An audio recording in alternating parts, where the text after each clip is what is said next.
funny that philosopher Kierkegaard, you don't usually hear a joke that starts like that, by the way. He wrote 150 years ago, and he was one of the first people who really wrote about anxiety. He was one of the first psychological philosophers.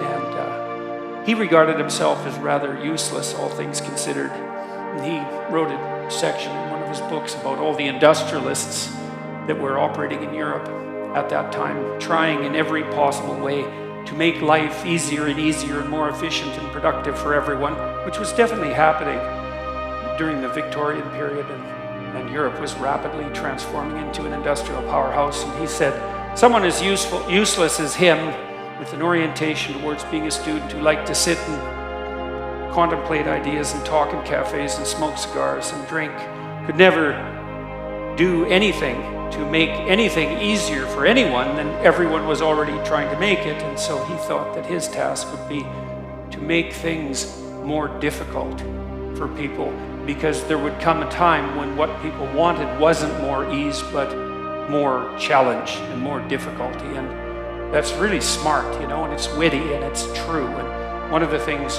that I've come to understand, I believe, is that, and Dostoevsky knew this too, he wrote about this in Notes from Underground. It's a great book, very short book, brilliant, absolutely brilliant, compelling, dark read. It's the confession of a miserable, resentful, like murderously genocidal bureaucrat who evaluates his own soul, I suppose, and confesses his sins. And it's also a critique of the idea of utopia oriented towards security.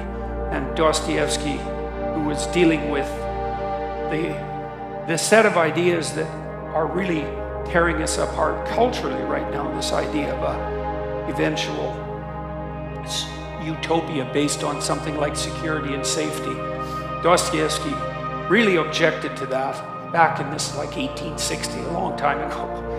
He said, you know, the thing about people that you don't really understand is that, he said, fundamentally we're ungrateful and we can curse. That's what distinguished us from the animals, which I thought was pretty damn comical. But he said something very interesting, you know. He said, if you set up a utopia so that all people had to do is eat cakes and busy themselves with the continuation of the species, that, yeah, right, Russian humor, you know, that after a surfeit of that, after enough of that, which would happen quite quickly, people would just go mad just to break things, just so something unexpected and remarkable could happen, and that we're not built for security and safety, but for something, well, let's call it adventure, something like adventure.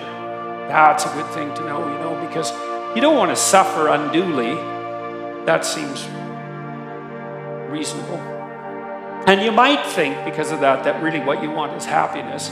But then Solzhenitsyn, for example, he wrote about what happened in the Gulag Archipelago under Stalin and said, you know, if your goal is happiness, what are you going to do when the jackboots hammer down your door at 2 a.m. and haul you off to the prison camp, because you're not going to be happy there.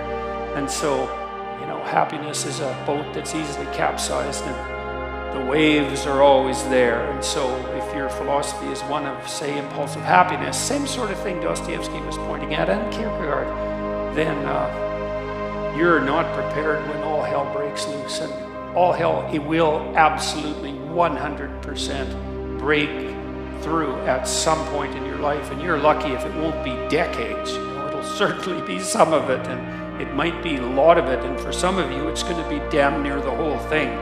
And so if what floats your boat is happiness, you're going to be capsized by the first decent wave. And so then you might ask yourself, what do you have instead of happiness that might be even more reliable? And I do think that adventure is more reliable than happiness. In the Old Testament story of Abraham, founder of the Abrahamic faiths, and obviously a crucial figure in the development of world culture, Abraham is presented as a late bloomer, to say the least. It's like 83. People lived longer back then, at least so the story goes. And he had a very rich father by nomadic standards, and he could just sit around in the tent all day, and a doting mother and a rich father. He could just sit around in the tent all day and eat peeled grapes and busy himself with the continuation of the species. And but God appears to him and says, "Get away, get out of your security, get out of your comfort, leave your family, leave your community, leave your nation, go out into the world." And it's very interesting. It's a very interesting story. It's very interesting to contemplate it from both a psychological and a religious perspective, because what God is presented as in that book, which is a crucial book as I said, for world culture, is God is presented as the manifestation of the Spirit that calls even the too secure and pampered to adventure. And then Abraham has a pretty rough time when he goes out and has his adventure. It's not all, skittles and roses from then on in. Quite the contrary. And he runs right away into like a conspiracy of elites to steal his wife. He runs into tyranny, runs into starvation. He encounters war. It's like he goes out in the world and he has the whole tragedy of his life, both on the social and political front and individually, But the promise is the promise of adventure, and the implication is that if you have a sufficient adventure, then that cannot so much protect you from suffering, because perhaps that is impossible, but to justify it.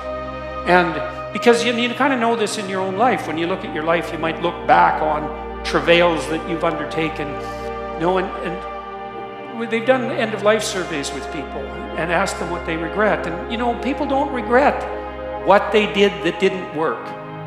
They regret what they didn't do that could have worked. They regret the chances they didn't take. And even if you do an evaluation of your biography, one of the things that you want to be able to say to yourself is something like, maybe there's nothing better you can say to yourself than this. You can think about this for yourself and see if it's true.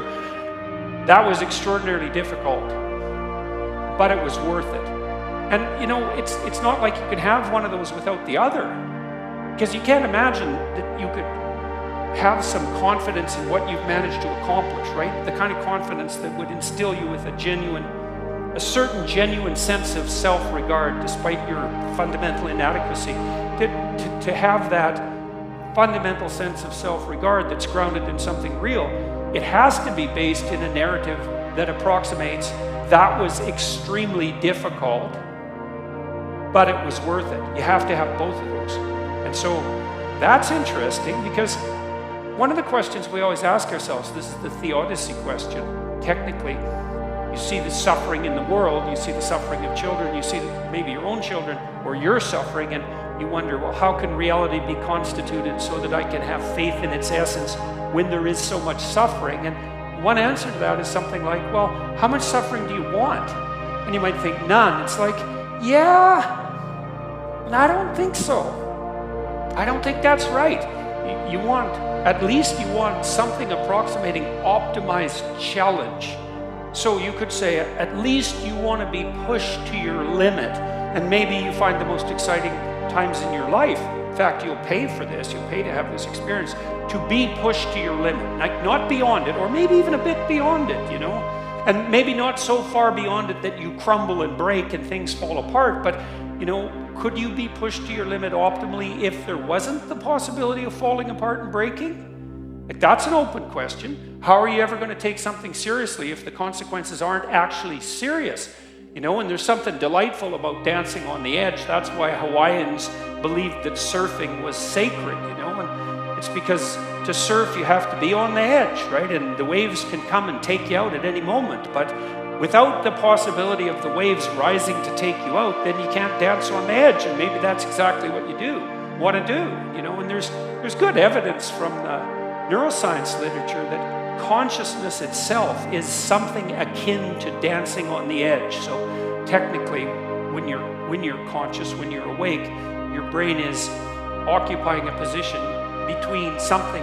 It's a position that's something like between chaos and order. And if your brain's maximally ordered, well, you're just bored and nothing is changing. And if you're chaotic, then it's anxiety and catastrophe. But you want to be positioned right between those two, and that's when your consciousness is optimized, you know. And when your consciousness is optimized, then you're deeply engaged in life and everything seems alive and meaningful. And maybe that's the solution in some profound sense to the problem of suffering, is that you optimize your interaction with chaos rather than being protected all the time from everything that could hurt you. And you kind of know this too if you have kids, because you don't want to keep your kids in an infantile state, because when they're infants, pretty much what you do with them, say they're 6 months and younger, is you just keep them secure and safe, right? You just provide everything that you can for them.